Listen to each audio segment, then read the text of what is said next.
Well, good day, everyone, and thank you for coming back. This is the second video I've done today. The first one I did was at number 10 here, about the second coming Elijah. So this video I'm going to speak about questions 6 and 7. Question 6, how does Jacob or the Bible define, quote, Israel, unquote, prophetically? And is America in Bible prophecy? You've heard that topic spoken about a lot. And question 7 concerns Jeremiah 23. And it goes like this: says, how can Jesus be saving the Jews in the Middle East, in Jerusalem, effectively, while Israel dwells securely in the land? And when I get to question 7, it's going to sound like crazy talk. But because no Bible teacher talks like this. There are a few out there, but and it's often accused of being called replacement theology, but there is nobody replacing the Jews. Okay, so let me go ahead and jump to question 6. I have a Bible study document you guys can download here. It's right here. It's titled. Let me just close. It's titled, "How does Jacob define Israel?" Now, the first time in the Bible that the word Israel is used is in Genesis 32. And it's a story in Genesis 32, a historical account of Jacob, the grandson of Abraham, Isaac, and Jacob, where Jacob found himself wrestling all through the night with a man who we know to be God in human form, and that would be Jesus. So at the end of the wrestling match, Jesus gave Jacob a new name, and of course he blessed him too.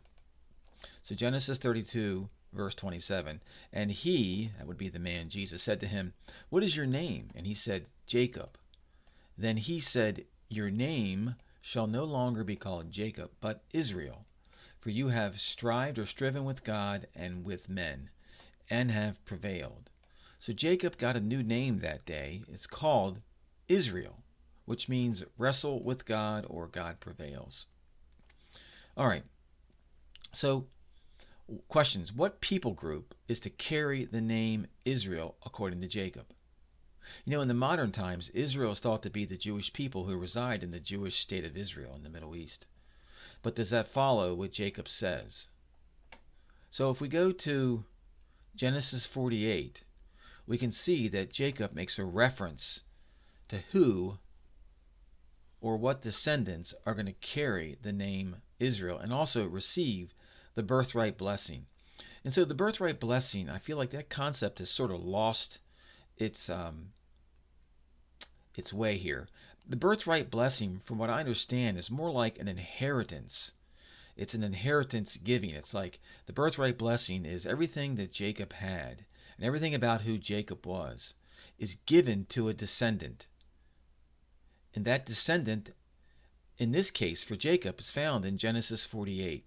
In Genesis 48, I refer to this book of the Bible, this chapter of the Bible, as the most ignored and forgotten chapter in the entire Bible, because the content of it is totally forgotten and ignored. So the context here in Genesis 48 is that Jacob has now come down to Egypt, where Joseph is like the prime minister. And Joseph brings his two sons, Ephraim and Manasseh, to see his grandfather, to introduce them. And there, Jacob, with his eyes, hardly able to see, and he's getting close to death, Jacob actually takes Ephraim and Manasseh as his own children. He takes them.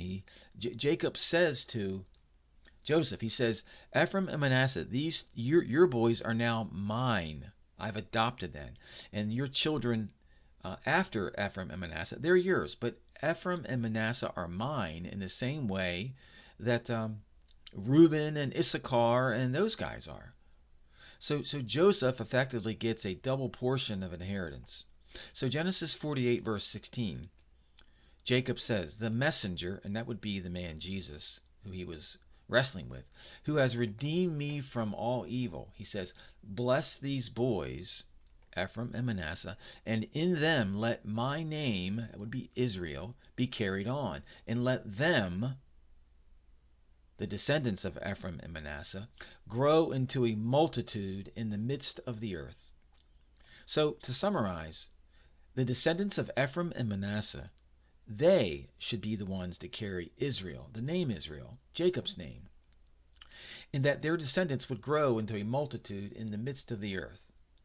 So here's a kind of a 2D map of the earth, okay? And we know that there's this little tiny nation over here in the Middle East called Israel. It's called Israel today. Biblically, to me, it's actually Judah. That's what, from a biblical perspective, when you see the word Judah, it means, in my opinion, the Jewish state of Israel. So the question is the Jewish state of Israel, commonly referred to the vernacular of today, Israel, is it a multitude in the midst of the earth, even though it's a landmass the size of New Jersey? I write here yes or no. Well, the obvious answer is no, it is not a multitude in the midst of the earth. Israel, according to Jacob, how Jacob defines it, is not a multitude in the midst of the earth. So this tiny little nation over here that we call Israel is technically not Israel. But it's not been replaced with anything. It's actually Judah, the southern kingdom of Judah. That's what it really is. And we'll look at some other things here lately to prove that point. So my question over here is this really what Jacob was speaking about in his prophecy in verse 16? The answer is no. So who is this Israel? Let's continue on. So the descendants of Ephraim and Manasseh, they are to carry this name Israel, not the Jewish state of Israel. Their biblical name is Judah, like I said. So which nations constitute the descendants of Ephraim and Manasseh? Well, let's go back to the Bible and see also what Jacob said. So by the time we get to verse 19, we read this verse. I'm going to switch Bible studies, guys. Go to this other one I have here. Okay. And you guys can download all this. I'll have links for it. This Bible study says, is the USA founded in the pages of the Bible? Okay, so what you have off to the right here is a picture of Jacob. This is a famous painting. Jacob is there with his son Joseph, and there's Ephraim and Manasseh. Ephraim is where the right hand is, and Manasseh is the left hand. Okay, and Jacob is blessing Ephraim and Manasseh, as it says in verse 19. And Joseph tries to stop his father and remove that cross that he made. I think that cross with Jacob's hands are a picture of the Christian nations that they represent today. So, Genesis 48:19, but Jacob refused. He says, I know, my son, I know. He will become a people, and he will also be great. However, his younger brother shall be greater than he, and his descendants shall become a multitude of nations. This is the ESV translation. Okay, so I have an alternate version of this, but I've replaced the pronouns with names, so it's not too confusing. So, but Jacob refused when Joseph wanted him to stop. So Jacob refused to not remove his hand off Ephraim, the higher blessing. And here I'm going to go ahead and read Genesis 48:19 again. It says, I know, Joseph, I know. Manasseh will also become a people, a nation, people, Goyim, a nation, and Manasseh will be great. However, Ephraim shall be greater than Manasseh, and Ephraim's descendants shall become a nation full of peoples. So if you go to this word in the Hebrew that's translated multitude in many of the English translations, the primary name, the Hebrew word is mellow. I can pull it up here a second. But the primary definition is full. Only one place in the Bible is mellow, the Hebrew word for full or fullness or multitude. There's only one place in the entire Bible, it's verse 19 of Genesis 48, where it's translated multitude. But the majority of the translations are full or fullness. And where it says nations is goyim, and it can mean peoples or nations.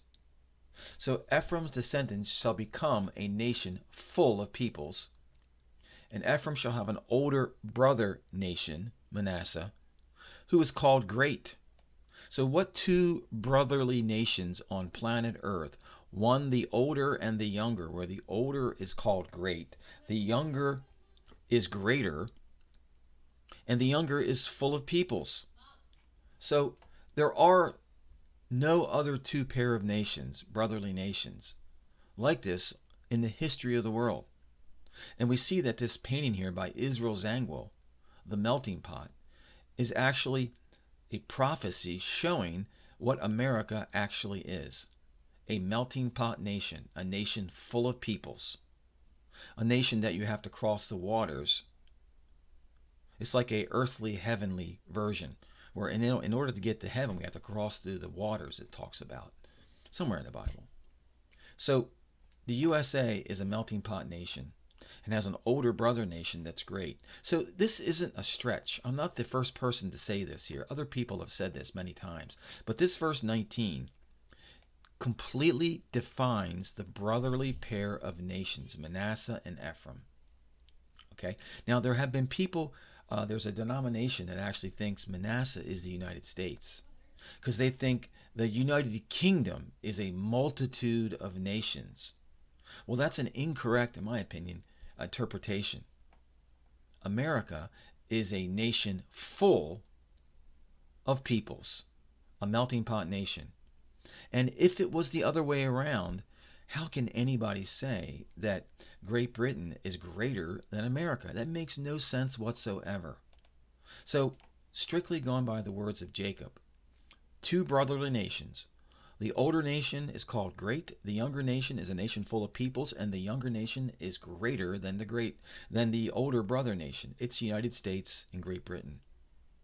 And so that is who Jacob is referring to as that multitude in the midst of the earth, right here. The multitude in the midst of the earth who is to carry the name of Israel are these two nations. Now, that is not replacement theology. It's simply better defining Israel and Judah. Now, this is the problem. Many Bible commentators and prophecy folks, they conflate Israel and Judah. They don't realize that the Bible considers these two distinct people groups, nations. Here's Hosea 5. Okay?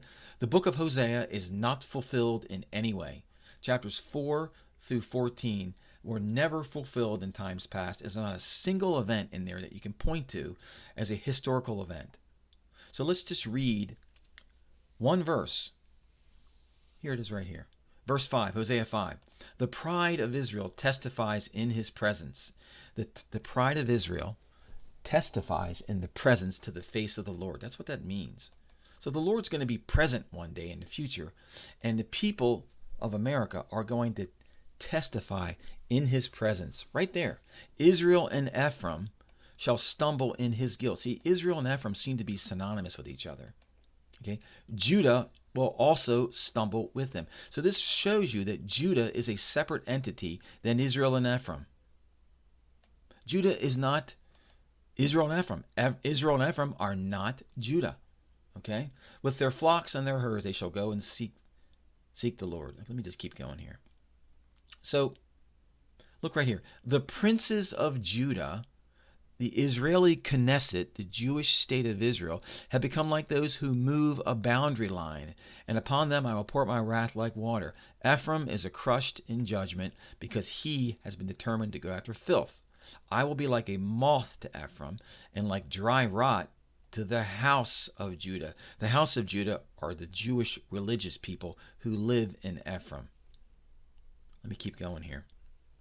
For I will be like a lion to Ephraim, and a young lion to the house of Judah. This is Jesus coming to steal away the little children in America.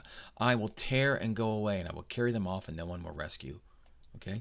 Then you go to Hosea 6, and you have the people who are left behind after the little ones are torn away.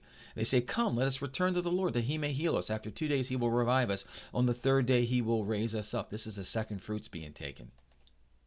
And that sounds crazy to people who have not ever heard this before, but this is what's going on here. This is future prophecy going to be fulfilled, spelled out for us completely as the order with which it's going to occur. Then it says this, what shall I do with you, O Ephraim? What shall I do with you, O Judah?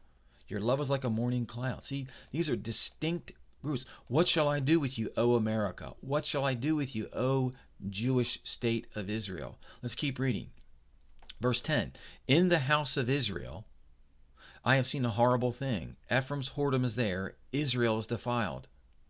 Okay? Well, what I believe is going on here, this is when the fallen angels come down and they act as if alien ETs, and they say that they are our long lost brothers. They came here and implanted, their DNA in the whatever they're going to say, in the gorillas, the apes, and out of that became man. That's this whoredom. That's this horrible thing. But what about Judah? Then it says, for you also, O Judah, a harvest is appointed. This is a second harvest for the Jewish people in the land of Israel, what we would call it in the Middle East. So this is showing you a distinct difference between Judah and Israel. There is nothing Jewish about Israel. Let me go to another. Let me just, if I go into here and I type in Israel and Judah, you can see there's all sorts of Genesis 30. I'm sorry, not Genesis 30. Jeremiah 30.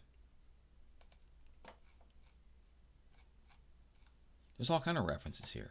If you go to chapter 30, this is Jacob's trouble. This is why I think it's kind of, I wouldn't call it funny or silly, but it's, people refer to Jacob's trouble as if Jacob is nothing but Jewish people.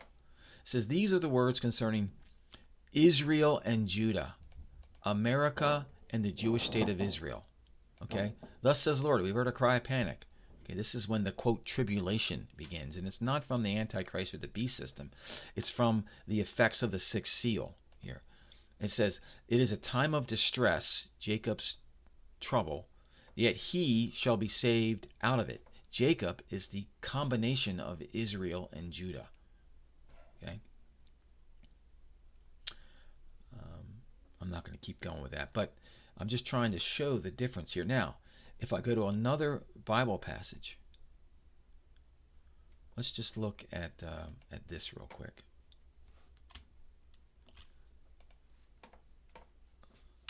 So what we have here, I didn't want you guys to see both of it at once. So if we look at the original Israel, it's 13 tribes. I can count them up. 1, 2, 3, 4, 5, 6, 7, 8, 9, 10, 11, 12, 13. Okay? There's 13 tribal regions when Joshua entered the promised land in 13 or 1400 BC. When they entered the promised land, okay, people say the 12 tribes of Israel. Well, there was 12 tribes, but there was an east and a west Manasseh. Manasseh was on both sides of the Jordan River. Okay, so there's 13 tribal regions. Okay, what about the beginning of the United States? How many colonies were there? How many regions were there? Okay, 13. There is nothing new under the sun. Now look at this weird thing here. Look off to the left. There was Manasseh East and Manasseh West. Look at this state called Massachusetts. There was 2 Massachusettses, if I could say it like that. This became Maine, but it was originally called Massachusetts. So look, that doesn't prove what I'm trying to say here, but is a clue. It's a marker. It's a hint that America is like a new Israel. And that's really what Ephraim is. Prophetically. Okay. Now, one more thing here. Let me just talk about another. Let's pretend we don't know this. We don't know the answer to this. Bear with me 1 second, guys.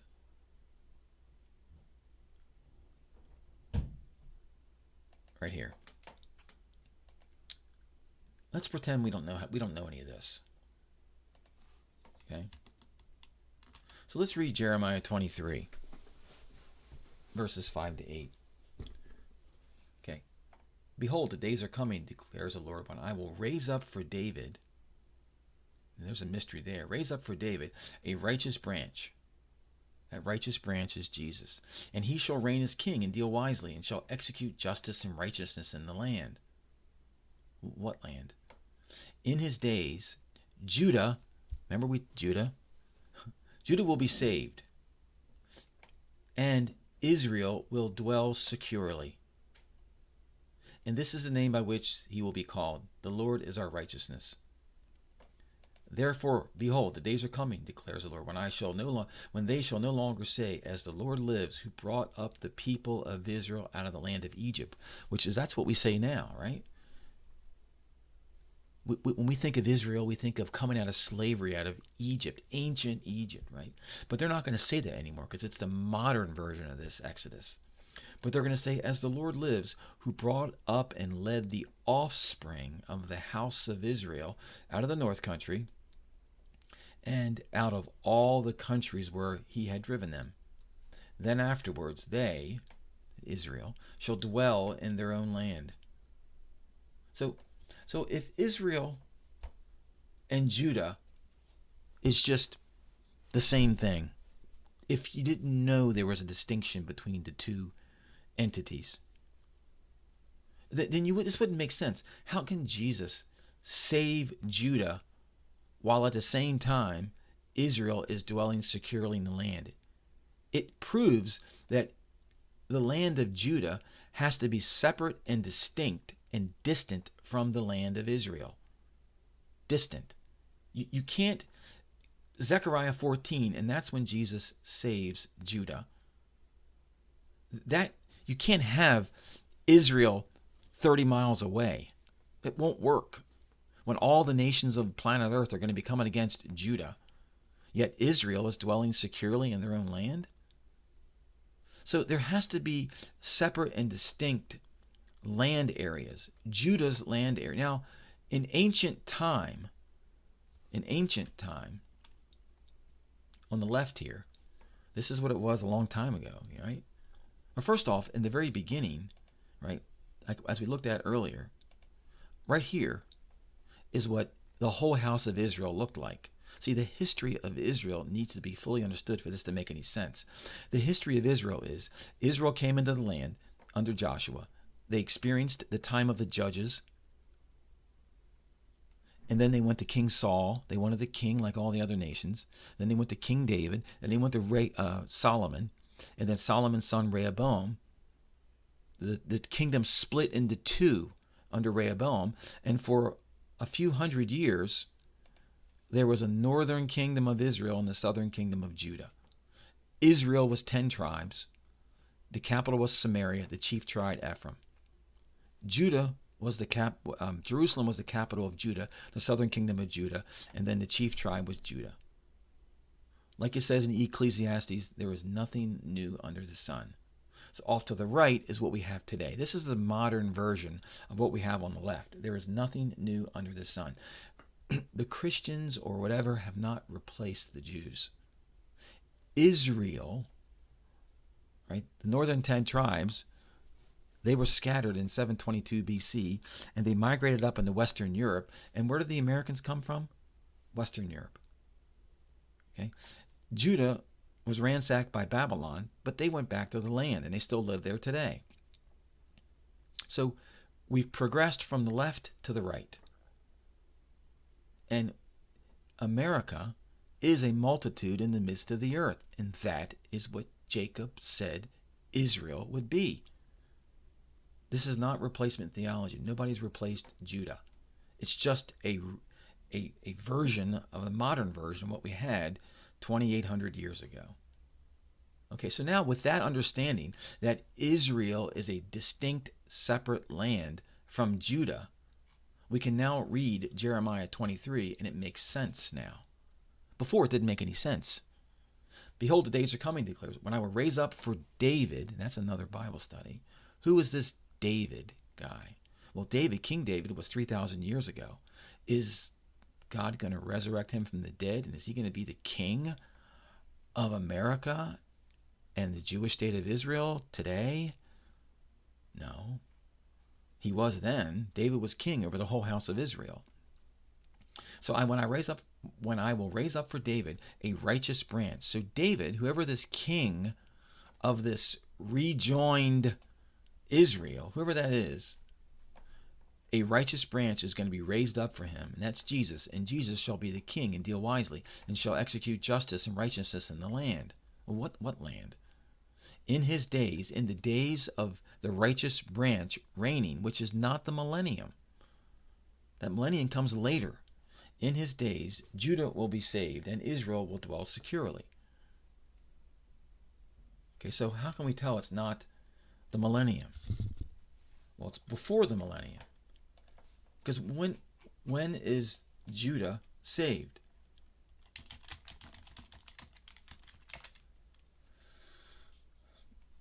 Well, if you read Zechariah 14, this is when Jesus comes to save Judah. And I did a video about this the other day about this. So in Zechariah 14, this is when Judah gets saved. Now, if you go back to Zechariah 13, you can see that actually Jesus is there. He's showing up. Let's see here. It's all about Judah. Okay, see how in Zechariah 12, Judah is mentioned. The siege of Jerusalem will be against Judah. On that day I'll make Jerusalem a heavy stone. The word Israel, let's see, is the word Israel even in here? Yeah. These are the words concerning Israel. Thus says the Lord. Okay. But Judah is just, it's all about Judah. They will look upon him whom they appear. See, Jesus is actually going to be there.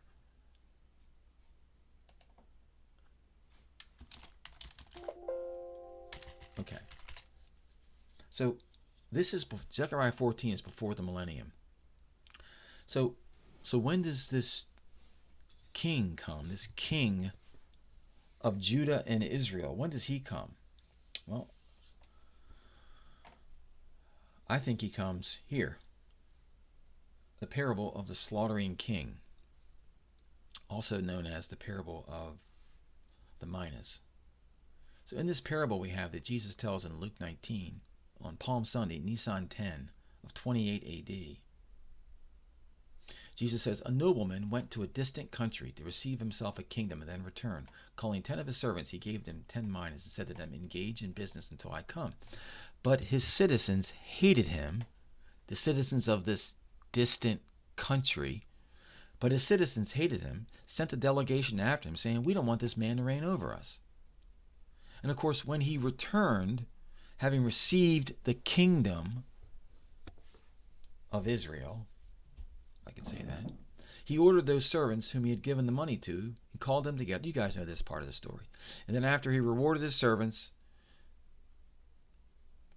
and got rid of that wicked servant, Jesus, well, the parable goes, but as for these enemies of mine who did not want me to reign over them, bring them here and slaughter them before me.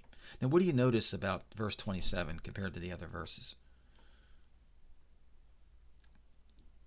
These previous verses, Jesus is speaking in the third person. This nobleman is in the third person, but his citizens hated him, third person. But when he gets to 27, Jesus switches to the first person. So Jesus self-identifies himself as this nobleman who goes into a distant country to receive a kingdom and then return back to heaven. Now, you might ask, well, how long does that happen? Well, it turns out that a mina right here, this mina is 100 days worth of pay. So he shows up, he calls 10 of his servants, he gives them 100 days worth of salary, that's what a mina is, and then after 100 days he returns and sees how these servants did in engaging in business, which I believe is the business of the gospel. Now this is a crazy idea what I'm bringing up here. So it's my belief that before the beast system reigns, that Jesus is going to come back and take ownership of Israel and Judah and combine them together, as it says in Ezekiel 37. 2 sticks are going to be combined together. That's what he's going to do before the whole beast system and everything else gets underway. No one's expecting that, but I don't know any other way to interpret any of this stuff. And when all this happens, when he comes back and he takes over as king, as it says in this verse here, this is a prophecy. We got to, behold, the days are coming when I will raise up for David. So there's somebody named like a King David that's king of Israel and Judah, America and the Jewish state. Somebody is this king. He's called David. I wonder who that could be. Okay. And in these days, behold, the days are coming, declares the Lord, when I will raise up for some leader in Israel and Judah, whoever that is. He's going to raise up a righteous branch. And he, Jesus, shall reign. He's the righteous branch. Shall reign as king and deal wisely, and shall execute justice in the land. Well, it's green because it's the land of Israel. That's dwelling, the people there are dwelling securely in their land at the same time that this King Jesus saves the Jews in Jerusalem. I know all this sounds absurd, but how else would you interpret it?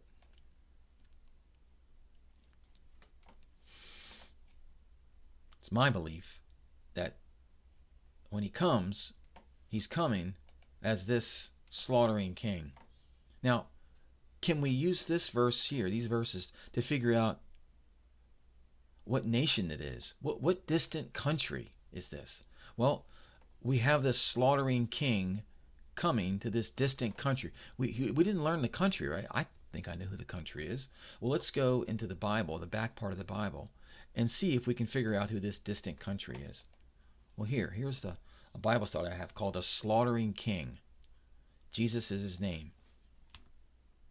Okay, so let's look. Here we got Luke 19. This is the end of that parable. Bring me those citizens of mine who do not want me to reign over them, and slaughter them in front of me.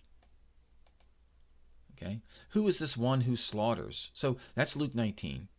But when you get into the book of Hosea, which is all about Ephraim, America, you see that verse 9, Ephraim's glory shall fly away like a flyaway thing. Here we are flying away like the flyaway from Psalm 90 after 80 years. No birth, no pregnancy, no conception. Even if they bring up children, I, the Lord, will take them till there is none left. Woe to them when I depart from them. Is he departing here? He comes and he departs.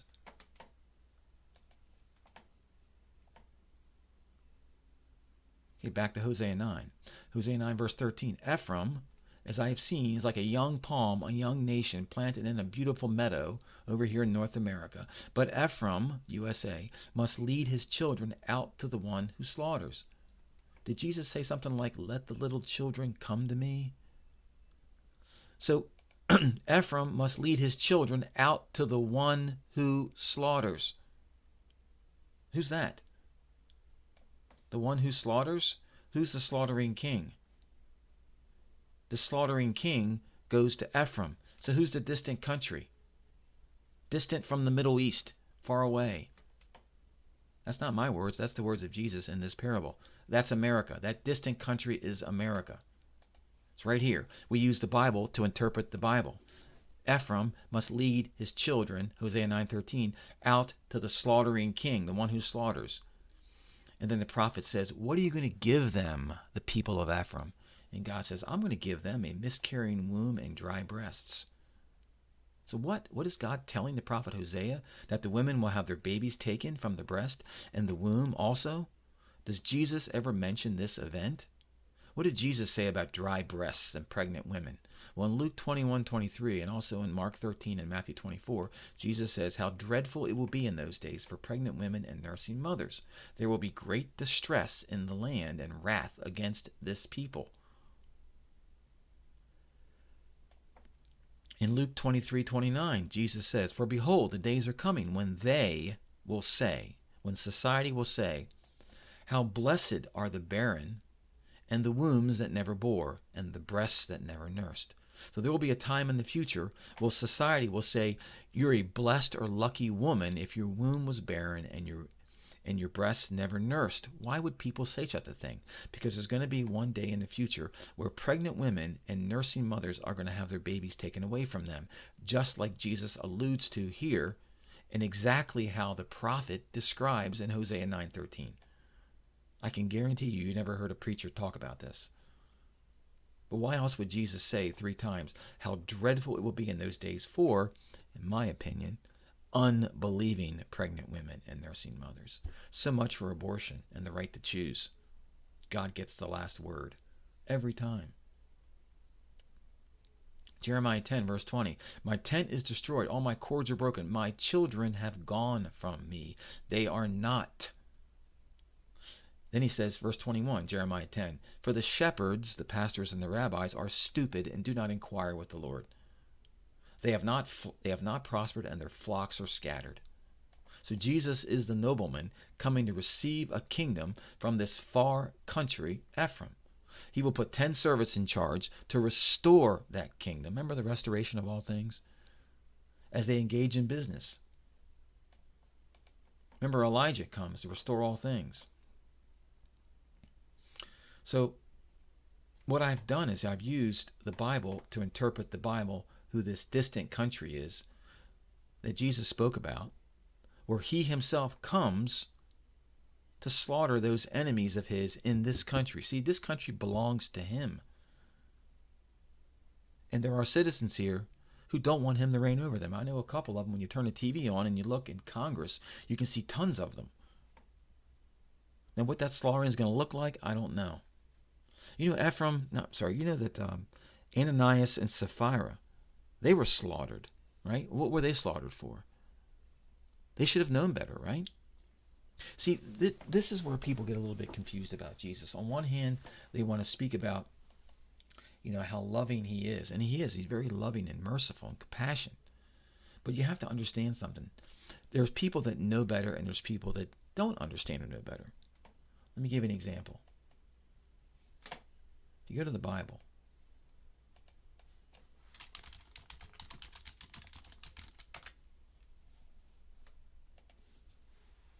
Luke 23.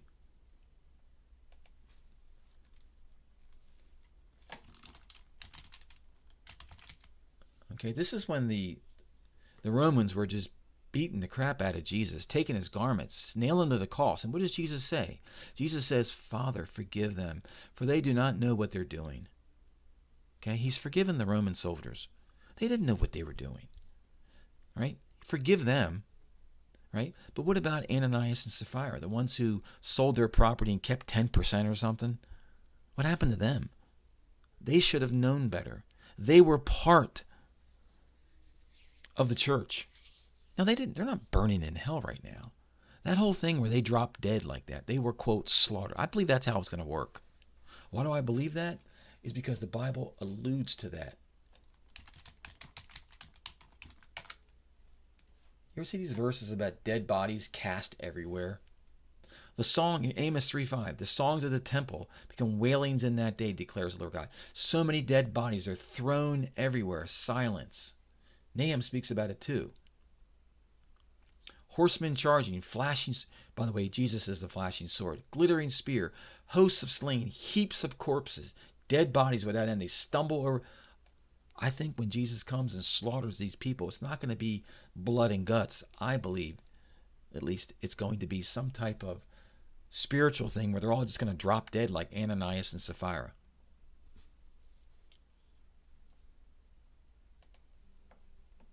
There's another version of it.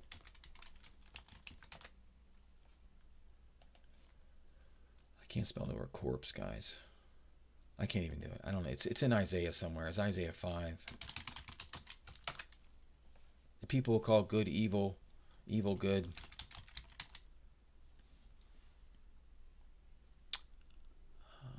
I'm sorry, guys. Oh, it's in here somewhere. Here, corpses. Right. Therefore, the anger of the Lord is kindled against his people. This is not kindled against the Chinese, the communists, the wicked, the satanic worshipers. Therefore, the anger of the Lord is kindled against his people. He stretched out his hand against them and struck them. The mountains quaked. Their corpses were refuse in the midst of the streets. For all his anger was not turned away, and his hand was stretched out still. He will raise a signal for nations far away. I believe this is at the first seal, in my opinion. That's just me. So, the people that call evil good and good evil, I don't know. Look down in D.C. you can see those people talking every day behind the microphones. Okay, so I know I gave you guys a lot of information to chew, but it boils down to this. We got to have some way to have Scripture make sense. The only way to do it I can see is this when I got this mapping of this right here. Guys. So with that, I'll let you go. You guys have a great day, and God bless you.